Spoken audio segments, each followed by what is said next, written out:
దేవుని నమస్తోత్రం. మీ అందరికీ వందనాలు తెలియజేస్తున్నాను. ఇలా మీ ముందుకు రావడానికి గల కారణం ఏంటంటే, ఇటీవల నేను మిర్యాలగూడలో ఉన్న భగవాన్ దాస్ గారి దగ్గరికి వెళ్ళడం జరిగింది. ఆయనతో డిబేట్ చేయడం జరిగింది. ఎవరు క్రైస్తవుడు అనే అంశం మీద మేము డిబేట్ చేశాము. 2 పార్ట్స్గా నా ఛానల్లో ఉంటుంది, మీరు చూడొచ్చు. అయితే ఆ డిబేట్ అయిపోయిన తర్వాత యేసుప్రభు వారు పుట్టినవాడా లేదా నిత్యత్వంలో ఉన్నవాడా అనే అంశం మీద డిబేట్ చేయవలసిన అంశం మేము నియమించుకున్నాం అక్కడ. అయితే ఆయనకి ఫోన్ చేయడంతో ఆ డిబేట్ మాకొద్దు, మేము చెయ్యం మీతో అని చెప్పి ఆయన మెసేజ్ పంపించారు. కనుక ఆయన అంశాల మీద నేను విశ్లేషణ చేసి అది ఎంతవరకు నిజం అని వీడియోస్ పెడుతూ ఉంటాను, ప్రేక్షకులందరూ గమనించగలరు.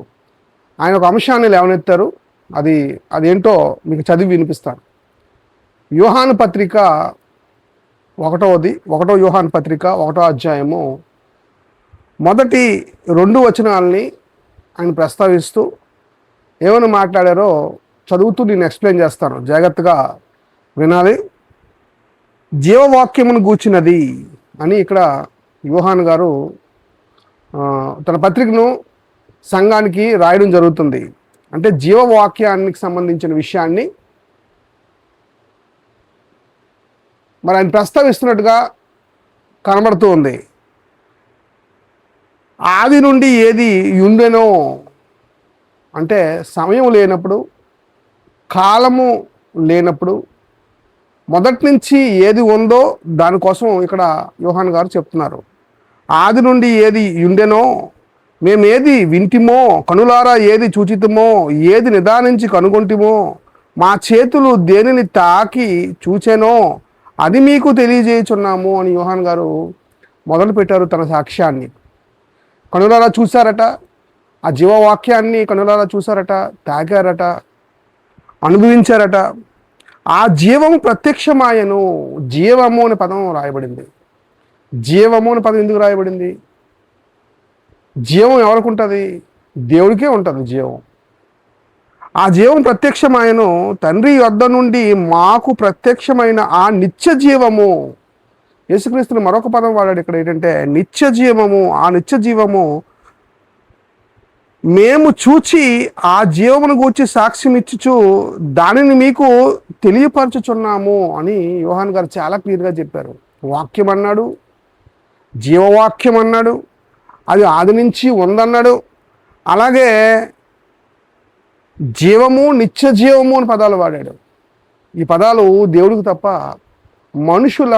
మనిషికి వాడరు అనే ముఖ్యమైన విషయాన్ని వారు మర్చిపోయారు. ఈ జీవవాక్యం ఎవరు, ఈ జీవం ఎవరు, ఈ నిత్య జీవం ఎవరు అనే విషయాన్ని అదే పత్రికలో 5వ అధ్యాయము 11 నుంచి వద్దామండి. 11 నుంచి వద్దాం. ఇది కూడా ఆయనే చెప్పాడు. నిత్య జీవం ఎవరైనది, జీవం ఎవరైనది ఆయనే చెప్పాడు.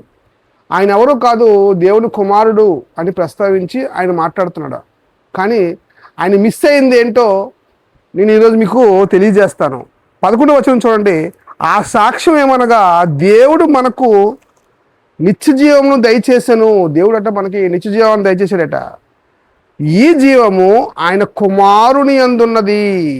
ఆ జీవం అట కుమారుని యందు ఉన్నది. అంటే కుమారుడే ఆ నిత్య జీవము అని ఇక్కడ ప్రస్తావిస్తున్నాడు. కుమారుడే నిత్య జీవం అని ఇక్కడ ప్రస్తావిస్తున్నాడు. 12వ వచనం. దేవుని కుమారుని అంగీకరించి వాడు జీవం గలవాడు, దేవుని కుమారుని అంగీకరింపని వాడు జీవం లేనివాడు అని కూడా డిక్లేర్ చేశాడు. ఇక్కడతో ఆగాడా అంటే ఆగలేదు. మిర్యాలగూడ దాస్ గారు, భగవాన్ దాస్ గారు ఏంటి మిస్ అయ్యారంటే 20వ వచనాన్ని మిస్ అయ్యారు. ఆ 20వ వచనంలో ఏముంది మనం చూస్తే, ఆయన కుమారుడు మాత్రమేనా? కాదు, ఇంకా అధికుడు అని 20వ వచనం తెలియజేస్తుంది. ఏమని తెలియజేస్తుందో ఒకసారి చూద్దామండి. ఆ జీవం ఎవరు, ఆ నిత్య జీవం ఎవరో ఇక్కడ చాలా క్లియర్గా ఆన్సర్ చేస్తున్నాడు యోహాను గారు. మనం సత్యవంతుడైన వానిని ఎరుగవలనని దేవుని కుమారుడు వచ్చి మనకు వివేకము అనుగ్రహించి ఉన్నాడని ఎరుగుదుము. మనము దేవుని కుమారుడైన యేసుక్రీస్తునందు ఉన్నవారమై సత్యవంతుని ఎందున్నాము అని మాట్లాడుతూ రెండో విషయాన్ని ఒకటి చెప్తున్నాడు. ఆయనే నిజమైన దేవుడును నిత్య జీవమునై ఉన్నాడు. ఆ నిజమైన దేవుడు నిత్య జీవము మనం ఏదైతే మాట్లాడుకుంటున్నామో యోహాను పత్రిక అంతా కూడా ఈ మొదటి అధ్యాయం మొదటి వచనములో ఉన్న ఆ నిత్య జీవము ఎవరు అంటే నిజ దేవుడు అనే మాట చాలా క్లియర్గా ఇక్కడ రాయబడింది. అంటే ఇది వదిలేశాడండి ఆయన. ఇది వదిలేసి ప్రక్కదోవ పట్టిస్తున్నాడు క్రైస్తవ్యాన్ని అనేది చాలా క్లియర్గా మనకు అర్థమవుతుంది.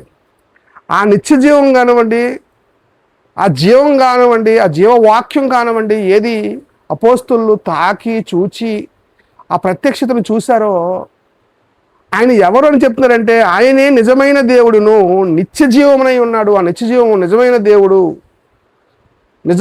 దేవుడు అనే పదం ఇక్కడ యేసుక్రీస్తు కోసం చాలా క్లియర్గా చెప్పబడిందండి 5వ అధ్యాయం 20వ వచనంలో.